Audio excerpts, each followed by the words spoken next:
저는요, 제가 이렇게 성호 굽고 밥 먹잖아요. 한 번은 그런 적이 있어요. 신학생 때 성호를 굽고 밥을 먹는데 앞에 있는 남자야. 아마 성당 열심히 다녔던 모양이야. 아이, 새파란 놈이 성호를 굽고 밥 먹으니까 너무너무 미안했는지 자기 허벅지에다가 성호를 굽고 밥을 먹더라고요. 허벅지에다. 그러니까 우리는 찬양 드리고 경배 드리는 그런 신앙의 분위기는 자기가 하느님 얘기를 스스로 합니다.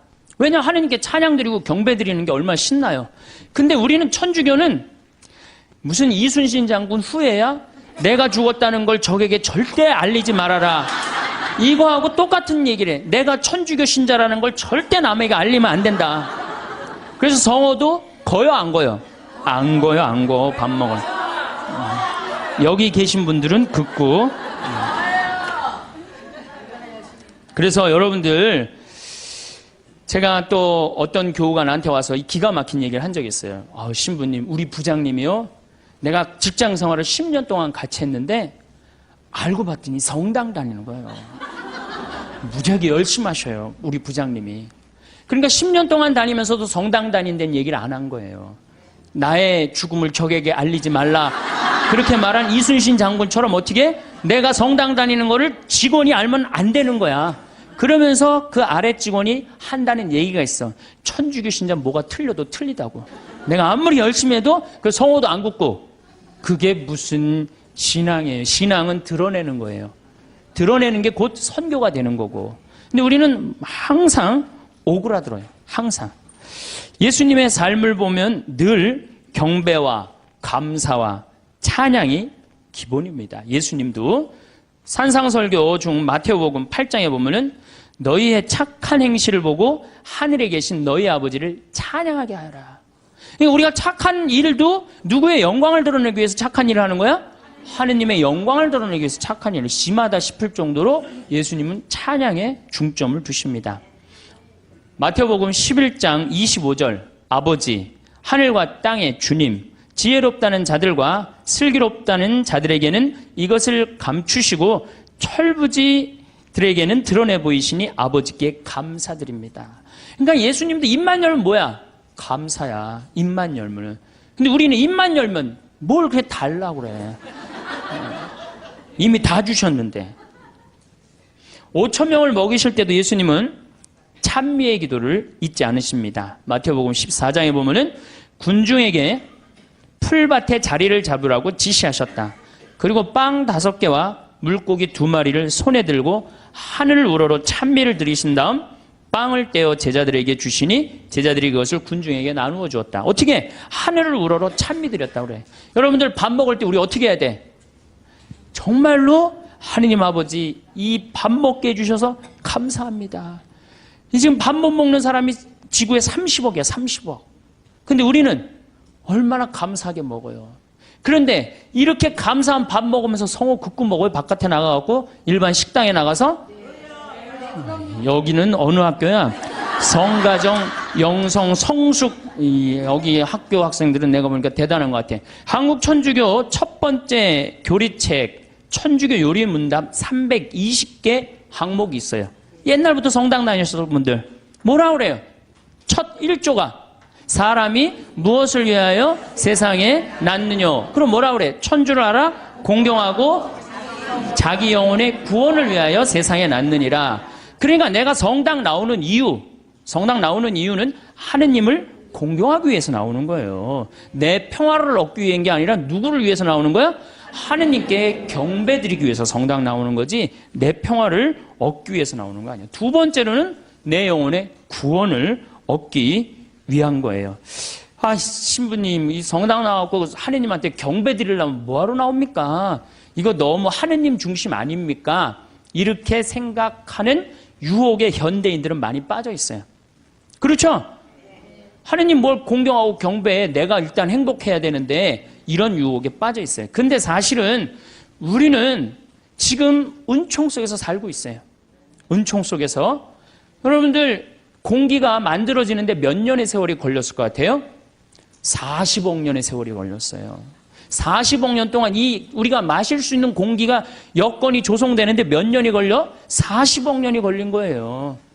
그 40억 년 동안 정성 들여갖고 이렇게 공기가 온 지구에 가득 차고 난 다음에 생명이 아주 이 지구에서 꿈틀거렸거든요. 그러면 이 소중한 공기를 우리가 마시면서 돈 냅니까 안 됩니까? 공짜로 마시죠? 얼마나 감사해요.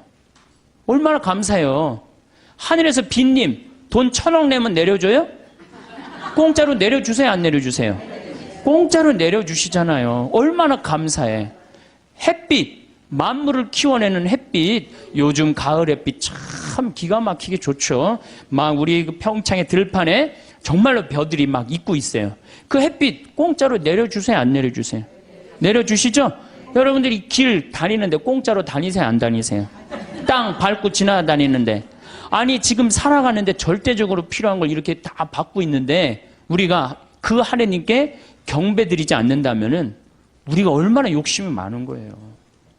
우리는 정말 하나님께 경배드리고 찬양 드려야 돼. 그런데 이게 점점 인간 중심의 세상이 되다 보니까 모든 게 인간 위주야. 하나님도 나중에 누구를 위해서 있어야 돼? 인간을 위해서 있어야 되고 나를 위해서 있어야 돼. 완전히 거꾸로 돼가는 판국이 이제 발생하는 거죠.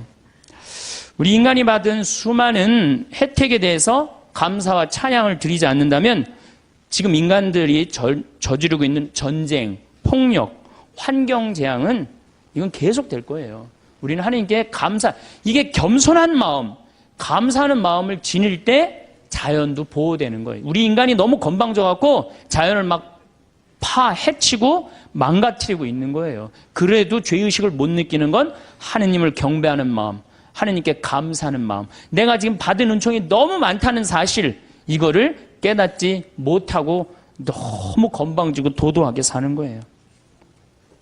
그런데 천주교 교우들이 하느님을 믿는 이유가 감사와 찬양을 드리기 위해 믿는 게 아니고 마음의 평화를 얻기 위해 믿는다면 결국 하느님도 내 마음의 평화를 위해서 있어 주어야 하는 존재로 전락하는 거예요. 그야말로 전락하는 거예요. 하느님이.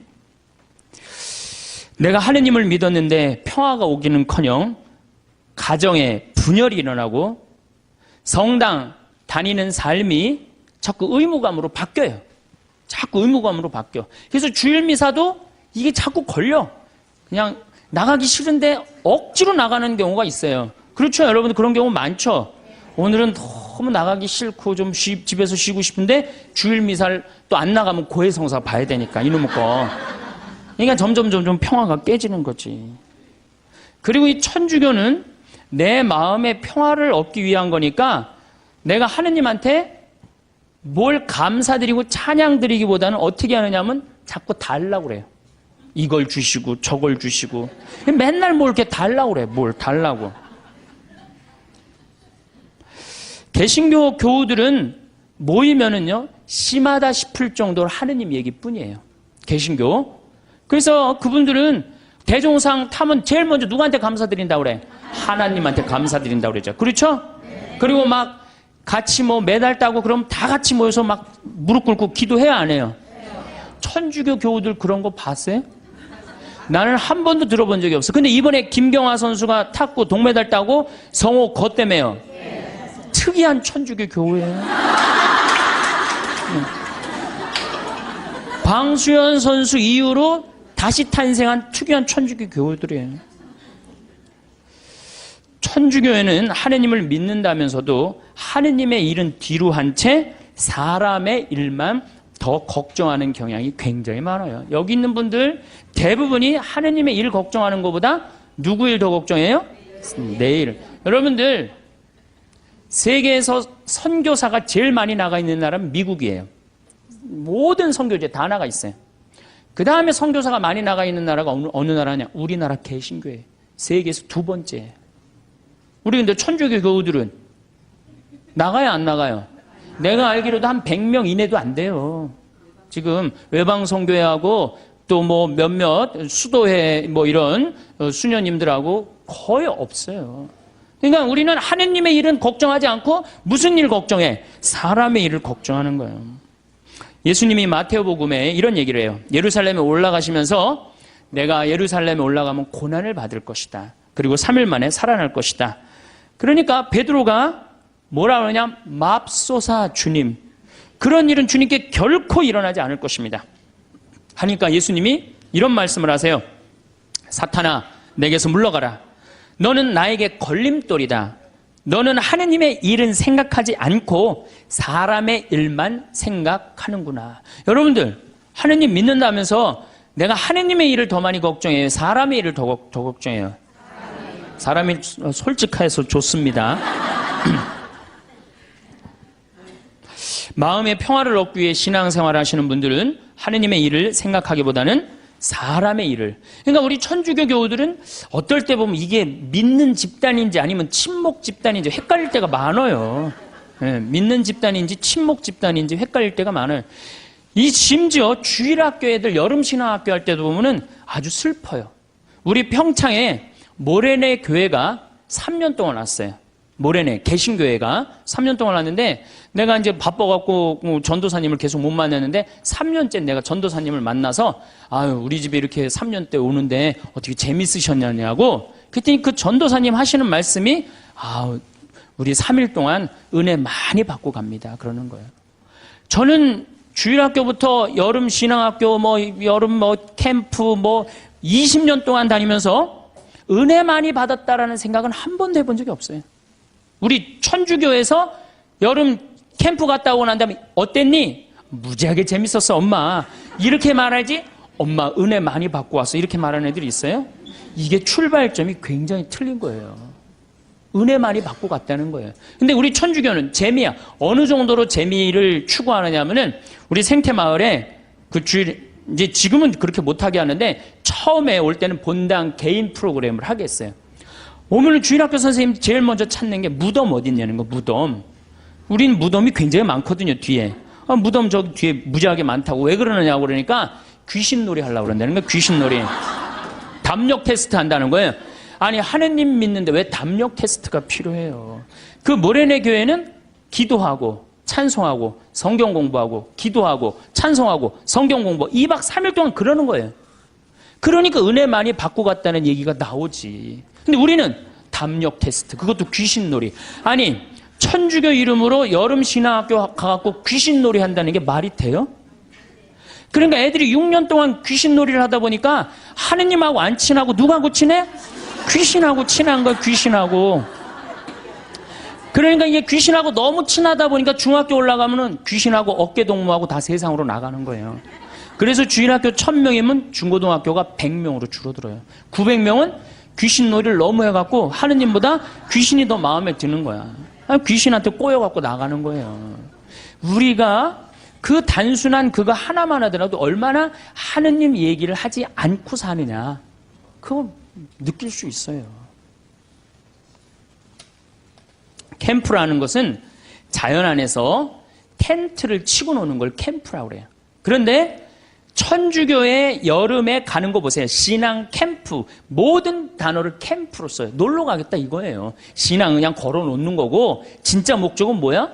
놀겠다는 거예요. 놀겠다. 산간 신앙 학교 얼마나 좋아요. 근데 우린 꼭 캠프라고 그래. 우리 교구도 교구 홈페이지에 여름 캠프 이렇게 써 있어요. 그냥 놀자는 거지. 놀자는 거지. 내 마음에 평화만 있으면 돼. 성당 가갖고 하느님의 영광 이런 거 별로 중요하게 여기지 않는 거죠. 반대로 은혜 많이 받고 간다는 개신교는 감사, 찬양, 경배, 아멘, 할렐루야예요.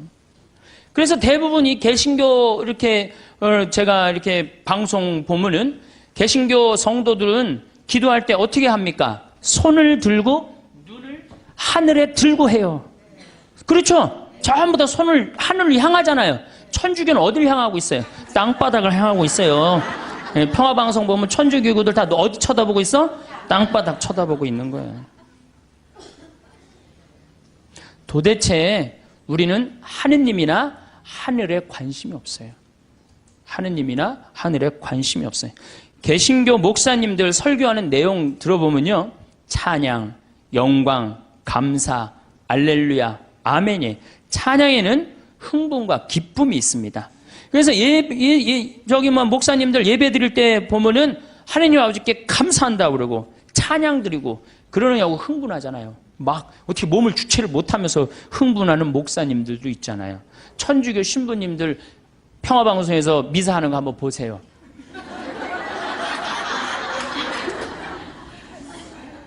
우리 천주교는 신부님부터 교우들까지 전부 우리 기본 컨셉이에요.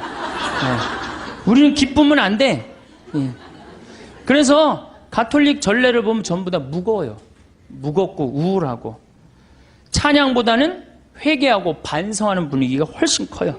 그래서 우리는 사순시기, 참회의 절, 대림시기, 봄판공, 가을판공, 십자가의 길, 양심성찰 이런 것만 해요. 그러니까 우리 분위기는 어두컴컴하고 우울한 분위기예요. 그래서 여러분들 미사가 끝나고 나서 성당문을 열고 나가면서 나 오늘 하나님께 정말로 경배드렸어. 나 오늘 하나님께 정말 영광드렸어. 오늘 미사 때 너무 큰 감사와 찬양, 영광드렸어. 그런 기분 드는 미사 있어요? 1년에 매일 미사 참여하면서도 그렇게 열심히 나가면서도 나 오늘 하나님 아버지께 영광 드리고 나와서 1시간 내내 하나님 아버지인데 찬양했어. 그런 기분 드는 교우들이 거의 없어요. 거의 없죠? 그러니까 우린 찬양을 안 하는 거예요. 아니 천주교 요리문답 1조가 뭐야? 사람이 무엇을 위하여 세상에 났느냐? 하느님을 공경하고 천주를 알아 공경하고 자기 영혼의 구원을 위하여 낳느니라. 이 두 가지가 우리가 성당 다니는 결정적인 이유예요. 성당 마음의 평화를 얻기 위해서 마음의 평화는 성당 나오면 더 깨지게 돼 있어요. 내가 성당 나오는 결정적인 이유는 뭐야? 하느님께 경배하기 위해서 나오는 거예요. 경배하기 위해서. 또 나의 영혼의 구원을 위해서 나오는 거예요. 이 두 가지를 하지 않으면 우리는 신앙의 목적에서 벗어나는 거예요. 신앙의 목적에서. 성당에 왜 다니십니까? 그럼 대부분들이 뭐라고 그러냐면 마음의 평화를 얻기 위해서 성당 다닌다고 그래요. 그렇죠? 많은 경우는 그래요. 한 70%가 성당에 다니는 이유가 마음의 평화를 얻기 위해서 다닌다고 그럽니다. 다시 말씀드려서 세상 살기 힘들고 어려우니까 전능하신 하느님 아버지한테 좀 기대서 부족하고 비천한 내가 이 세상살이 너무 힘들으니까 좀 성당에 앉아서 좀 평화를 좀 찾고자 성당에 온다고 그래요. 대부분이. 근데 이거는 완전히 틀린 답이죠. 성당의 마음의 평화를 얻기 위해 나온 거 아니죠. 그러니까 성당의 마음의 평화를 얻기 위해 나왔는데 다녀보니까 이게 아니야. 마음의 평화가 없어. 그러니까 속으로 이런 생각을 합니다. 속으로도 말하고 바깥으로도 이런 말을 합니다. 내가 생각했던 천주교는 이게 아닌데 왜 평화가 없을까? 신부님한테 실망하고 교우들한테 실망하고 자꾸 상처를 입는단 말이야. 평화를 찾으러 왔는데 평화가 깨지고 마음 안에 갈등만 생겨. 그러니까 성당을 안 나오는 거죠. 나는 성당에 왜 나오느냐? 마음의 평화를 얻기 위해 나온다. 이건 틀린 답이에요. 이건 깜깜한 밤에 등불 없이 가는 신앙생활하고 똑같은 거예요. 마음의 평화는 본질적인 신앙생활을 잘할 때 생기는 결과물이지 처음부터 마음의 평화가 있을 수는 없는 거예요. 그래서 세례 받자마자 1년 안에 한 50% 정도 냉담합니다. 제가 이렇게 본당 신부 10년 동안 해본 경험에 의하면은 내가 기대했던 천주교는 이게 아닌데 그리고 다 떠나가요. 그러니까 처음부터 생각을 잘못하고 성당 나온 거죠. 예수님도 루카복음 12장 51절에 내가 세상에 평화를 주러 온 줄 아느냐? 아니다. 내가 너희에게 말한다. 오히려 분열을 일으키러 왔다. 49절에는 뭐라고 그러시냐면은 나는 세상에 불을 지르러 왔다. 이 불이 타올랐으면 얼마나 좋으랴.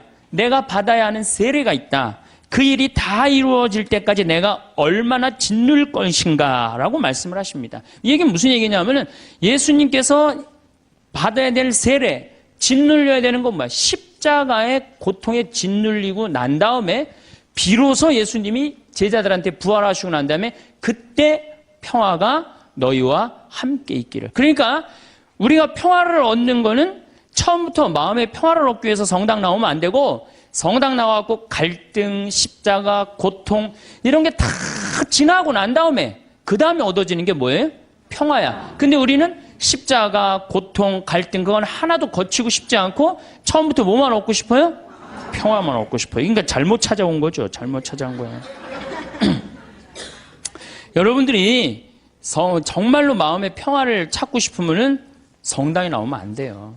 성당에 나오면요, 평화가 깨져요. 많이 깨집니다.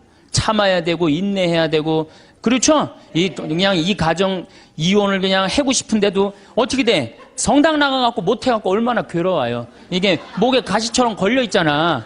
예? 그러니까 성당 나오면은 평화가 있는 건 아니에요. 성당 나오면 예수님 말씀대로 분열, 불이 일어나지 평화가 이루어지는 것은 절대 아닙니다.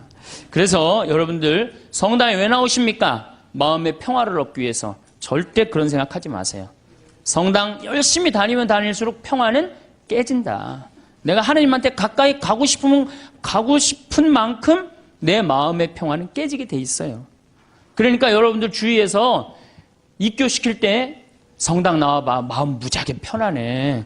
성당이 얼마나 마음이 평화로운데 이렇게 선교하는 거는 절대 하면 안 돼요. 성당 나와봐. 정말로 죽을 만큼 힘들 거야. 그 세례를 다 겪고 난 다음에 예수님이 그 십자가의 고통을 겪고 난 다음에 평화가 생겼듯이 자매도 이 세상 모든 걸 버리고 하느님의 아들로 딸로 태어나는데 시간이 걸린다. 그 전까지는 평화가 없다. 그렇게 선교를 해야지. 이건 뭐 살살 꼬시는 것도 아니고 사기치는 것도 아니고 성당 나오면 평화로워. 평화롭긴 뭐가 평화로워요. 성당 나오면 안 나가던 주일도 나가야 되고 해야 되는 묵주기도도 해야 되고 얼마나 옛날에 막 승질 부리고 그랬는데 성당 다니면 참아야 되고 평화롭지 않아요. 예수님은 율법서에서 가장 큰 계명이 무엇이냐고 묻는 율법 교사에게 당연히 이렇게 말씀하십니다. 내 마음을 다하고 내 목숨을 다하고 내 정신을 다하여 주 너의 하느님을 사랑해야 한다. 이것이 가장 크고 첫째가는 계명이다. 그러니까 우리가 성당 나오는 이유가 뭐냐? 마음의 평화를 얻기 위해서? 아니라는 거예요. 그럼 마음의 평화를 얻기 위해서 성당 나오는 게 아니라 뭐하러 나오는 거예요? 하느님께 경배드리기 위해서 나오는 거예요. 왜? 하느님께 받은 은혜가 너무 많으니까. 얼마나 우리가 많은 은혜를 받았어요, 지금. 우리는 받은 은혜가 999가지야. 그 999가지를 정말로 감사드리고 찬양드리기도 바쁜데 못 받은 거 하나 달라고. 참, 그것도 하느님 부담스럽게 묵주기도 9일기도 해가면서 54회씩 매달려가면서 그냥 다 하려고 그러니 얼마나 정말 우리가 한심한 신앙생활을 합니까? 예수님은 죽음 바로 전에 당신 머리에 향유를 부은 여인의 행동을 칭찬하십니다. 어떤 여자가 매우 값진 향유가 든 옥합을 가지고 다가와 식탁에 앉아 계시는 그분 머리에 향유를 부었다. 제자들이 보고 불쾌하며 말하였다. 왜 이렇게 허투루 쓰는가? 저것을 비싸게 팔아 가난한 이들에게 나누어 줄 수도 있을 터인데. 근데 예수님은 이 여인의 행동을 말리지 않습니다. 놔둬라. 이 여인의 오늘 이 행위는 세상 복음 전해지는 끝까지 복음과 함께 전해질 것이다. 그 향유가 200데나리온, 200데나리온. 한 데나리온이 하루 일당이에요. 우리나라 돈으로 이제 하루 일당 한 5만 원으로 따진다면 얼마야? 1,000만 원어치 쏟아부은 거예요. 예수님 머리에 1,000만 원어치 쏟아부은 거예요. 그러면은 우리가 봐도 심하다 싶을죠? 그러니까 제자들이 왜 이렇게 허투루 쓰냐? 이거 가난한 사람한테 나누어 줄 수도 있는데. 그런데 정작 예수님이 거절하십니까? 안 거절하십니까? 거절하지 않으세요. 우리가 하느님께 바치는 건 최고여야 돼. 끄트머리가 아니고.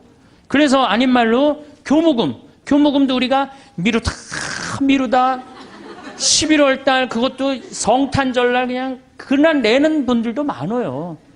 그러니까 우리가 하느님께 맨 뒤로 가고 세상 일이 제일 먼저가 되는 거예요. 우선 내 문제 해결하고 난 다음에 그 다음에 하느님은 나중에 봐도 되니까. 하느님께 첫 번째 첫 배, 맛배를 드려야 되는데 우리는 항상 맨 끝에 일단 내 마음의 평화가 더 중요한 거예요. 내가 마음이 평화로우면 그때, 많이 평화로우면 그때 내고, 그때 안 평화로우면 안 내.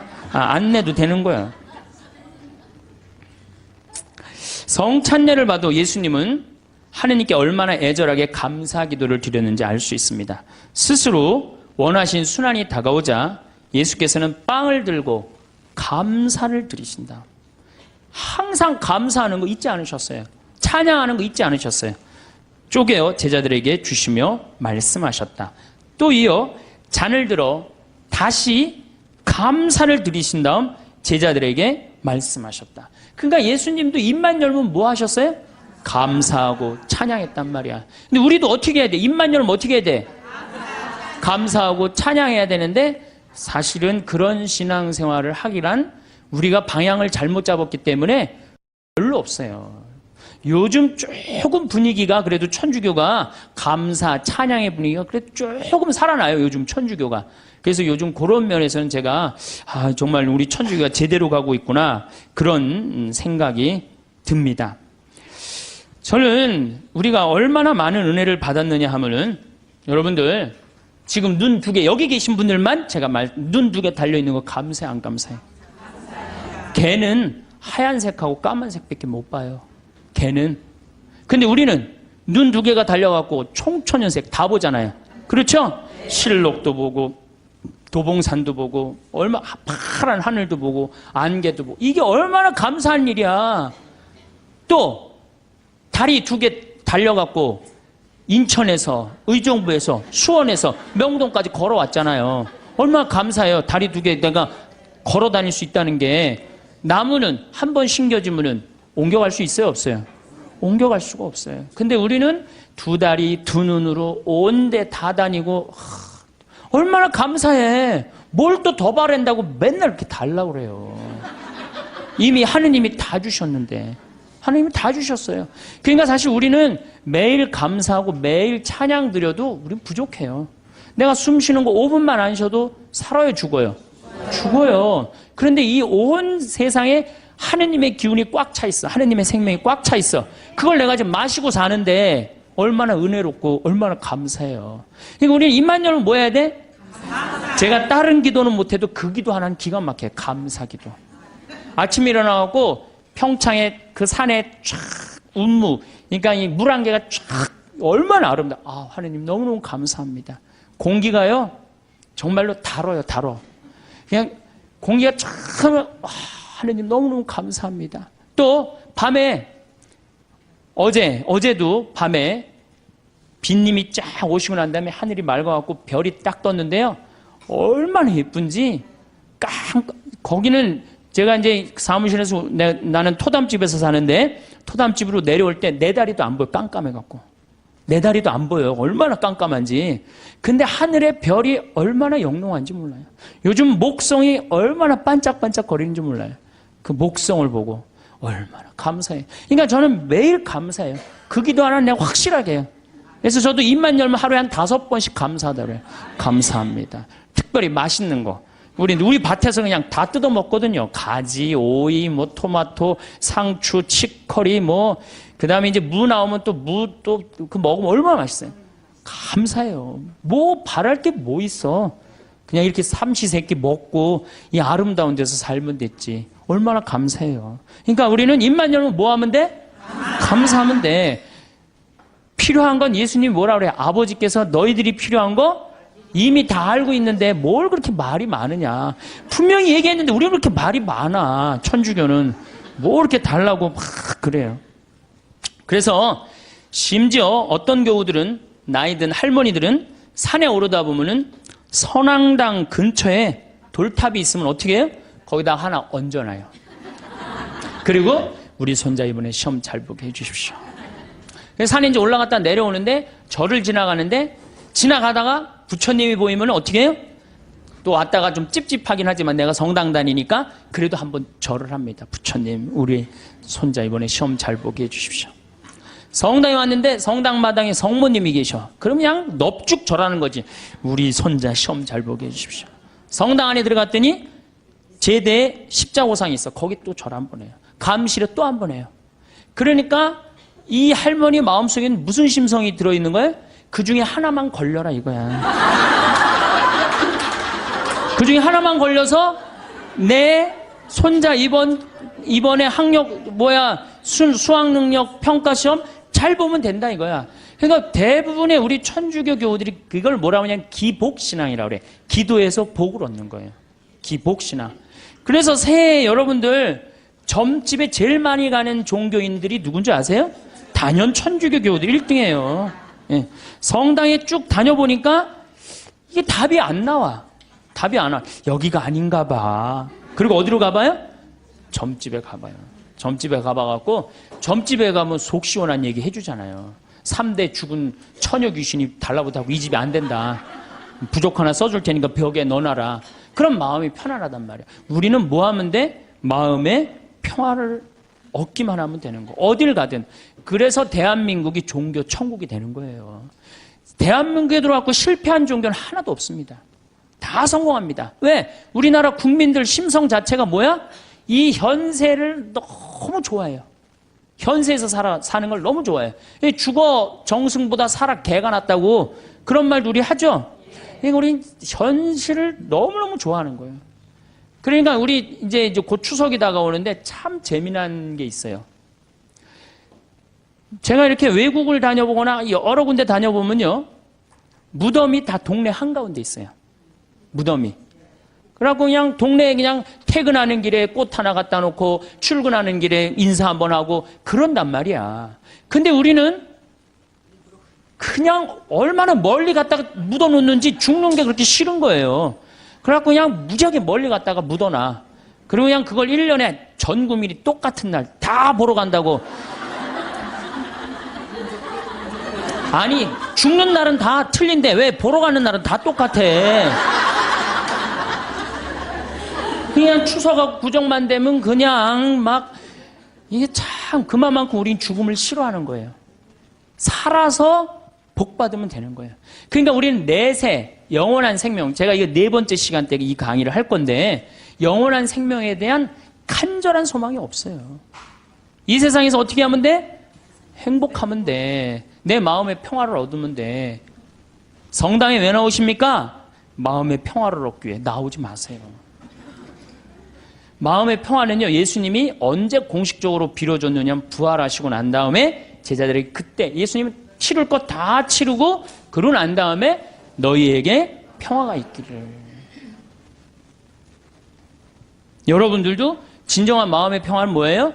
단계, 신앙의 단계, 성숙의 단계, 여기 보니까 성숙이라고 써놨는데 성숙의 단계를 다 거치고 난 다음에 어느 정도 경지에 오르고 난 다음에 그때서 흔들리지 않는 평화가 생기는 거예요.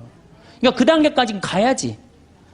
가기도 전에 아무것도 없으면서 평화, 그럼 평화가 옵니까? 우리의 신앙이 감사의 신앙생활이 제일 우선이라는 표현을 우리는 매일매일 하고 있어요. 미사 때마다 우리는 감사라는 말을 무지하게 씁니다. 미사 때마다. 그런데 우리가 앵무새처럼 되뇌이기만 하기 때문에 그걸 잘 몰라요. 무성한 감사송이 있지만 오늘 내가 이제 평일이 이제 감사송이 6개가 있어요. 월, 화, 수, 목, 금, 토 이렇게. 그래갖고 제가 수요일 날 오늘 평일 미사 감사송 한번 해볼게요. 주님께서 여러분과 함께 마음을 드높이 우리 주 하느님께 감사합니다. 그럼 여러분 뭐라 그래요? 마땅하고 옳은 일입니다. 그러죠? 근데 정말로 그렇게 감사한 게 마땅하고 옳은 일로 했는지 그런 생각이 많이 들어요. 아니 그러니까 우리 천주교 교우들이 어느 정도냐면은 기도원도 여기도 다녀보고 저기도 다녀보고 하여튼 먹히는 데 한번 가봐요. 여기저기. 그래갖고 또 어떤 자매는 이렇게 소개하는 자매도 있어요. 그쪽 신부님한테 가봐. 그쪽 신부 용해대.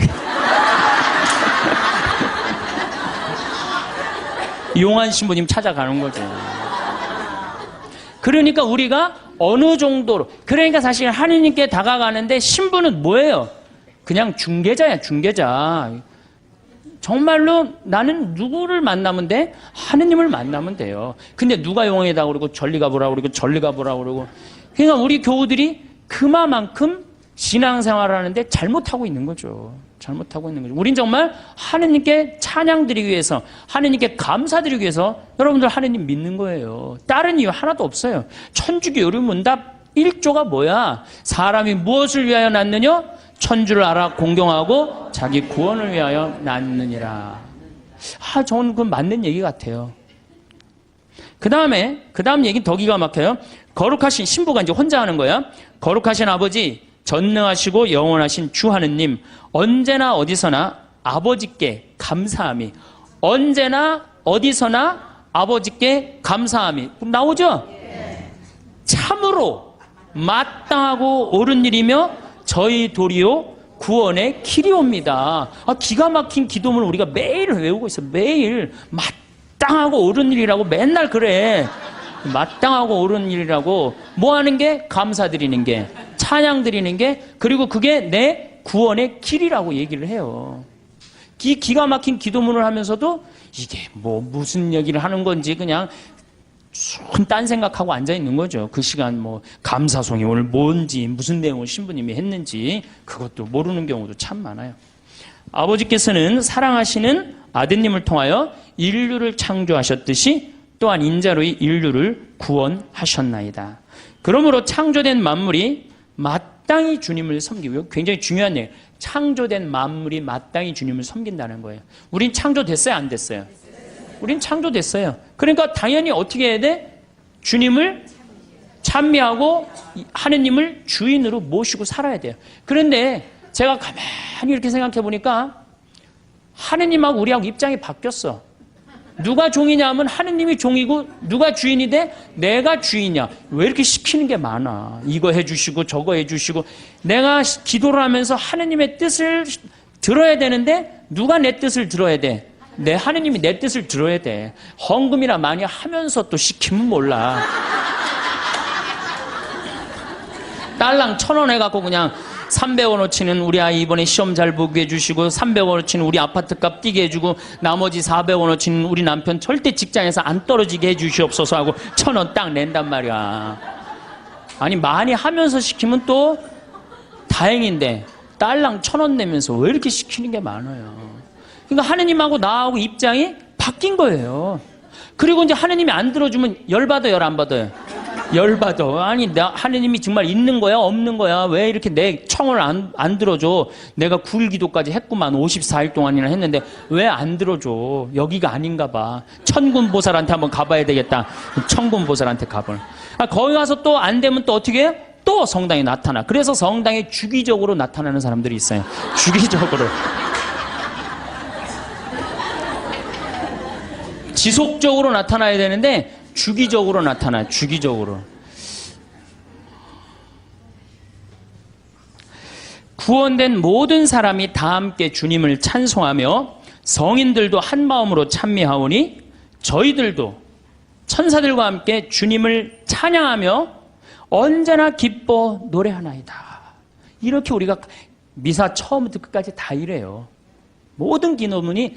근데 이제 이 미사를 이게 또 이제 바뀌어야 돼요. 이 미사가 신부님들의 원맨쇼로 끝나는 경우가 너무 많아. 여러분들 구경하는 경우고. 그렇죠? 네, 다음 시간에 내가 얘기하겠지만 굿을 한번 보세요.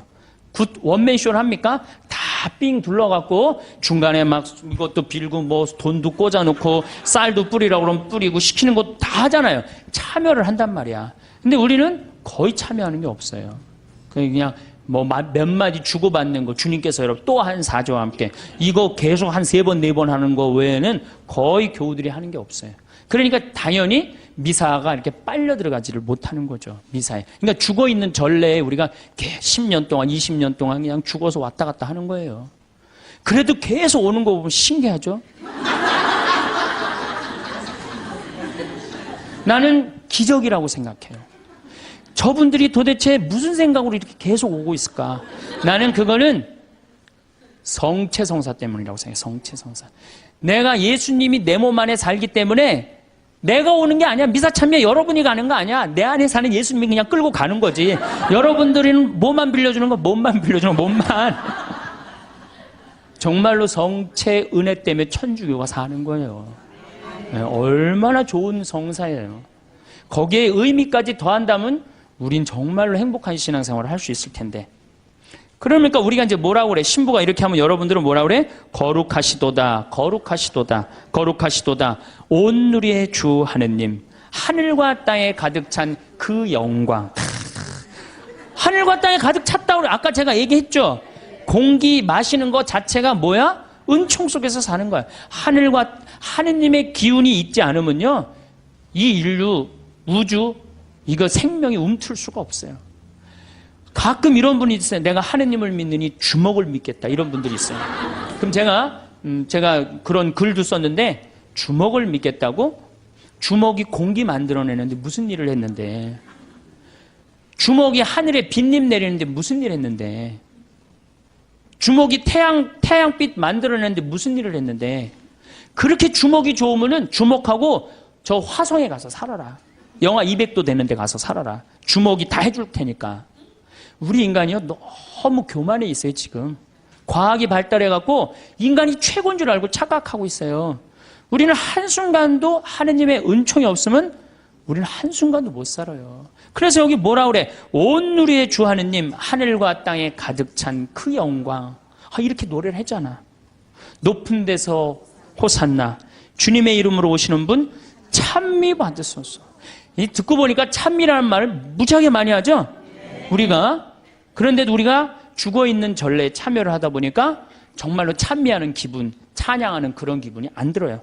그러면은 도대체 어떻게 하느님께 경배 드려야 되느냐? 이거는 춤을 춰야 돼, 하느님 앞에서.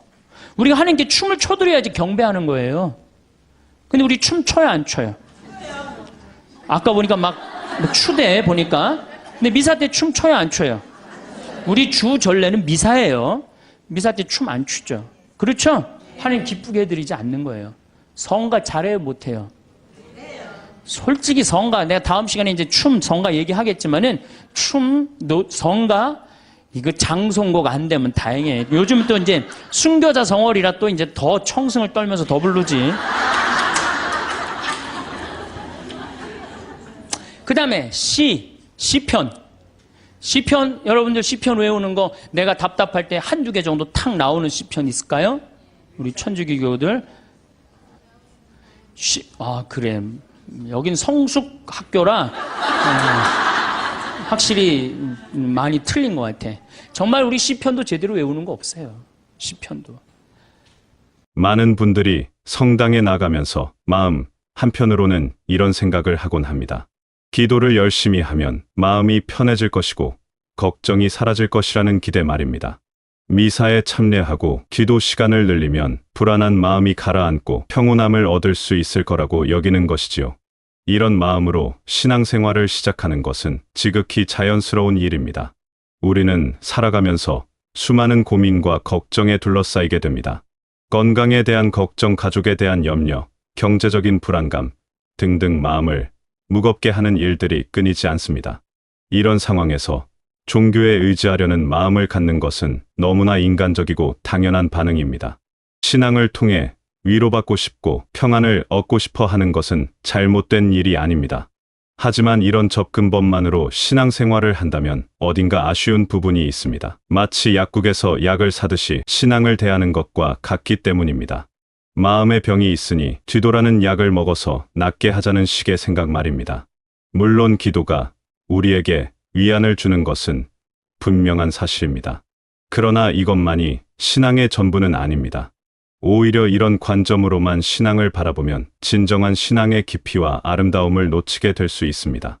생각해보면 이런 접근법에는 어떤 한계가 있습니다. 우리가 원하는 평화가 오지 않으면 실망하게 되고 기도해도 상황이 나아지지 않으면 신앙 자체를 의심하게 되기도 합니다. 마치 효과가 없는 약에 대해 실망하는 것처럼 말입니다.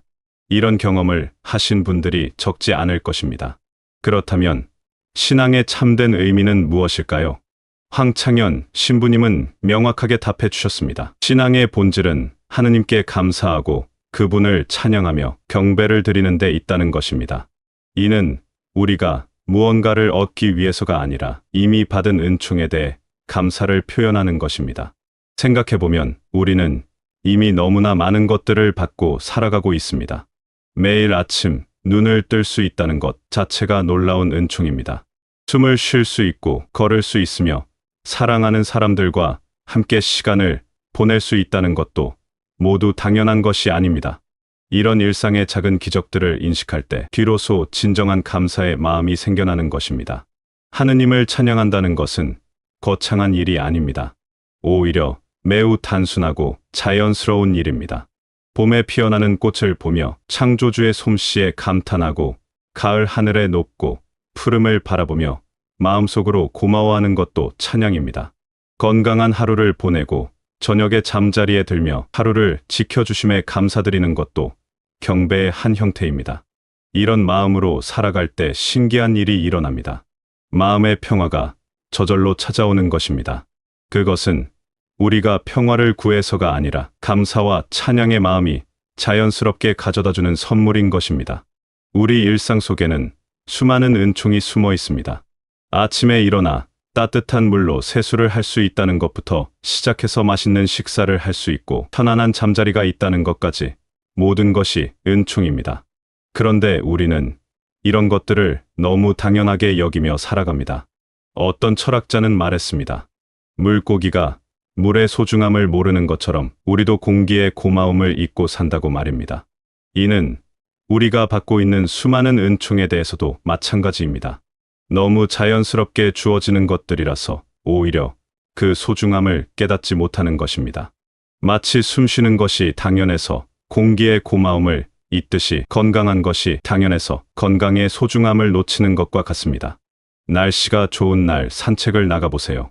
나무들이 자라나고 새들이 지저귀는 모습을 보면서 이 모든 것이 저절로 이루어진 것이 아니라는 것을 느낄 수 있습니다. 작은 풀 한 포기도 햇빛과 물과 흙이 만나서 이루어진 작품입니다. 이런 자연의 조화로움을 바라보며 창조주에 대한 감사의 마음을 갖는 것이 은총을 발견하는 첫걸음입니다. 길가의 작은 꽃도 자세히 들여다보면 놀라운 정교함을 발견할 수 있습니다. 꽃잎의 색깔과 모양, 향기와 질감, 모든 것이 완벽한 조화를 이루고 있습니다. 이런 아름다움이 우연히 생겨난 것이라고 보기는 어렵습니다. 분명히 어떤 큰 의도와 사랑이 담겨 있는 것입니다. 집에서 키우는 작은 화분도 마찬가지입니다. 물을 주고 햇빛을 쐬어주면 새싹이 돋고 꽃이 피는 모습을 보면서 생명의 신비로움을 느낄 수 있습니다. 이런 작은 경험들을 통해서도 창조주의 손길을 느낄 수 있는 것입니다. 또한 우리가 지금까지 살아온 삶 자체도 큰 은총입니다. 좋은 일도 있었고 힘든 일도 있었지만 그 모든 것이 지금의 우리를 만들어준 소중한 경험들입니다. 어려운 시기를 지나면서 얻게 된 지혜와 인내심도 은총이고 기쁜 순간들을 통해 느꼈던 행복과 감동도 모두 은총입니다. 젊은 시절의 열정과 도전 정신도 은총이었고 중년의 책임감과 안정감도 은총이었습니다. 지금 이 나이에 갖게 된 여유로움과 깊이 있는 시각도 모두 하느님께서 각 시기마다 주신 선물입니다. 각각의 인생 단계마다 그 시기에 맞는 특별한 은총들이 있었던 것입니다. 가족과 함께 보내는 시간, 친구들과 나누는 대화, 이웃과 주고받는 따뜻한 인사, 모든 것이 하느님께서 우리에게 주신 선물입니다. 가족들의 건강한 모습을 보는 것, 오랜 친구와 안부를 나누는 것, 길에서 만나는 사람들과 주고받는 미소, 이런 일상의 작은 순간들이 모두 은총입니다. 심지어 우리가 겪는 어려움조차도 다른 관점에서 보면 은총이 될 수 있습니다. 힘든 상황을 통해 더 깊은 인내심을 배우고 다른 사람의 아픔을 이해할 수 있게 되는 것도 하나의 은총입니다.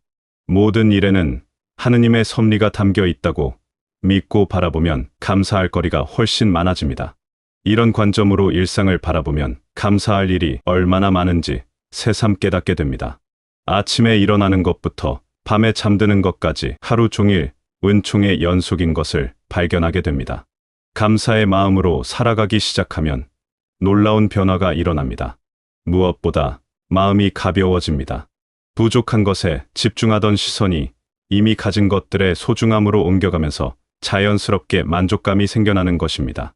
마치 반쯤 찬 컵을 보고 반이 비었다고 아쉬워하던 마음에서 반이나 차 있다고 기뻐하는 마음으로 바뀌는 것과 같습니다. 이런 변화는 우리의 전체적인 삶의 태도를 바꿔놓습니다. 불평과 원망이 줄어들고 대신 감사와 기쁨이 늘어납니다. 같은 상황이라도 다르게 받아들이게 되고 작은 좋은 일들도 더 크게 느끼게 됩니다. 예를 들어 비가 오는 날에도 식물들이 물을 먹고 자라날 것을 생각하며 고마워할 수 있게 됩니다. 감사는 또한 우리의 관계도 바꿔놓습니다. 다른 사람들을 대할 때도 그들이 우리에게 주는 작은 도움과 배려에 더 민감해집니다.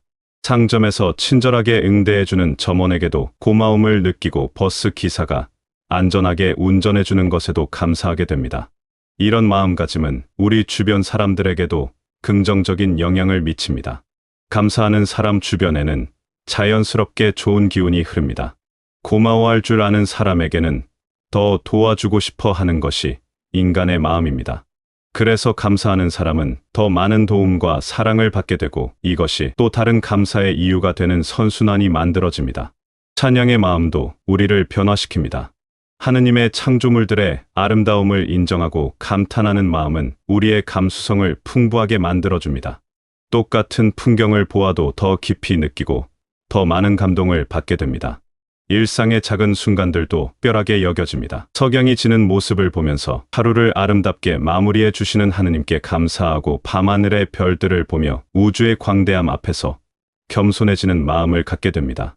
이런 경험들이 쌓이면서 우리의 내면이 더욱 풍성해지고 깊어집니다. 이렇게 감사와 찬양의 마음으로 살아가다 보면 어느 순간 마음의 평화가 찾아옵니다. 그런데 이 평화는 우리가 애써 구한 것이 아니라 감사하는 마음이 가져다준 자연스러운 결과입니다. 마치 꽃이 향기를 풍기듯이 감사하는 마음에서 평화가 우러나오는 것입니다. 이런 평화는 세상의 어려움이 사라져서 오는 것이 아닙니다. 오히려 어려움 속에서도 하느님의 은총을 발견할 수 있는 눈이 생겼기 때문에 오는 평화입니다. 그래서 이 평화는 더욱 깊고 지속적입니다. 외부 상황에 좌우되지 않는 내면에서 우러나오는 진정한 평화인 것입니다. 그렇다면 일상에서 감사와 찬양을 어떻게 실천할 수 있을까요? 먼저 작은 것부터 시작해보는 것이 좋습니다. 아침에 일어나면서 새로운 하루를 주셨음에 감사하는 마음을 갖는 것부터 시작할 수 있습니다. 침대에서 일어나기 전에 잠시 시간을 내어 어젯밤 편안하게 잠들 수 있었음에 감사하고 새로운 하루를 맞이할 수 있음에 감사하는 마음을 갖는 것입니다. 세수를 하면서도 깨끗한 물이 나오는 것에 감사할 수 있고 거울을 보면서 하느님께서 주신 소중한 몸을 갖고 있음에 감사할 수 있습니다. 이런 작은 습관들이 하루를 감사의 마음으로 시작하게 해줍니다. 식사할 때도 좋은 기회입니다. 음식을 만들어준 사람들과 재료를 기른 농부들, 그리고 이 모든 것을 가능하게 해주신 하느님께 감사하는 마음으로 식사를 할 수 있습니다. 한 입 한 입 먹을 때마다 이 모든 과정이 얼마나 많은 사람들의 수고와 자연의 은혜가 모여서 이루어진 것인지 생각해 보는 것입니다. 이런 마음으로 먹는 밥은 훨씬 더 맛있고 든든합니다. 밥상 앞에 앉아서 잠깐이라도 묵상하는 시간을 갖는 것도 좋습니다. 햇빛과 비와 흙이 만나서 곡식이 자라나고 그것이 우리의 식탁까지 오는 과정을 생각하면 정말 놀라운 일입니다. 이런 깨달음이 음식에 대한 감사를 더욱 깊게 만들어줍니다. 산책하면서 자연을 관찰하는 것도 좋은 실천 방법입니다. 계절의 변화를 느끼고 꽃과 나무들의 아름다움을 감상하며 창조주의 솜씨에 감탄하는 시간을 갖는 것입니다. 같은 길을 걸어도 매번 새로운 발견이 있을 것입니다. 어제는 보지 못했던 새싹이 돋아 있거나 새로운 꽃이 피어 있을 수도 있습니다. 공원의 벤치에 앉아서 주변을 둘러보는 것만으로도 충분한 묵상이 됩니다. 아이들이 뛰어노는 모습, 어른들이 담소를 나누는 모습, 강아지와 산책하는 사람들의 모습, 이 모든 것이 하느님께서 주신 일상의 선물들입니다. 이런 시간들이 쌓이면서 자연스럽게 찬양하는 마음이 자라나게 됩니다. 기도할 때도 달라질 수 있습니다. 무언가를 달라고 청하는 기도도 필요하지만 이미 받은 은총들에 대해 감사하는 기도의 비중을 늘려보는 것입니다. 건강하게 지낸 하루에 감사하고 사랑하는 사람들이 있음에 감사하며 지금 이 순간 기도할 수 있음에도 감사하는 것입니다. 감사 기도를 할 때는 구체적으로 하는 것이 좋습니다. 막연하게 모든 것에 감사한다고 하기보다는 오늘 하루 동안 경험한 구체적인 일들을 하나씩 떠올리며 감사하는 것입니다. 아침에 만난 따뜻한 햇살, 점심에 먹은 맛있는 음식, 오후에 나눈 즐거운 대화, 이런 구체적인 것들에 대해 감사하는 것이 더 진실한 기도가 됩니다. 미사에 참여할 때도 마찬가지입니다. 미사의 의미 자체가 감사제입니다. 하느님께서 우리를 위해 해주신 모든 일에 대해 감사드리는 시간인 것입니다. 이런 마음으로 미사에 참여하면 훨씬 더 깊은 의미를 느낄 수 있습니다. 단순히 의무적으로 참석하는 것이 아니라 진심으로 감사를 표현하는 시간으로 받아들일 수 있습니다. 저녁에 하루를 돌아보는 시간도 감사 연습의 좋은 기회입니다. 하루 동안 경험한 좋은 일들을 하나씩 떠올리며 그 안에서 하느님의 은총을 발견해 보는 것입니다. 처음에는 어색할 수 있지만 조금씩 익숙해지면 감사할 거리가 점점 많아지는 것을 경험하게 됩니다. 일기를 쓰는 것도 도움이 됩니다. 하루 동안 있었던 감사한 일들을 적어보는 것입니다. 글로 쓰다 보면 생각이 더 명확해지고 감사의 마음도 더 구체화됩니다. 나중에 다시 읽어보면 자신이 얼마나 많은 은총을 받고 살아가는지 새삼 깨닫게 될 것입니다. 이렇게 감사와 찬양 중심의 신앙생활을 하다 보면 우리 삶의 방향이 바뀝니다. 받는 것에서 드리는 것으로 관점이 전환되는 것입니다. 하느님께 무언가를 달라고 하는 것보다는 이미 받은 것들에 대해 감사를 표현하고 찬양을 드리는 것이 더 자연스러워집니다. 이런 변화는 우리의 삶 자체를 풍요롭게 만들어줍니다. 같은 상황이라도 다르게 느끼게 되고 작은 일상의 순간들도 소중하게 여기게 됩니다. 감사할 줄 아는 마음은 우리를 더 행복하게 만들어주고 다른 사람들과의 관계도 더욱 따뜻하게 만들어줍니다. 또한 이런 마음가짐은 우리의 기도 생활도 변화시킵니다. 기도가 하느님께 이것저것 요구하는 시간이 아니라 하느님과 친밀하게 대화하는 시간이 됩니다.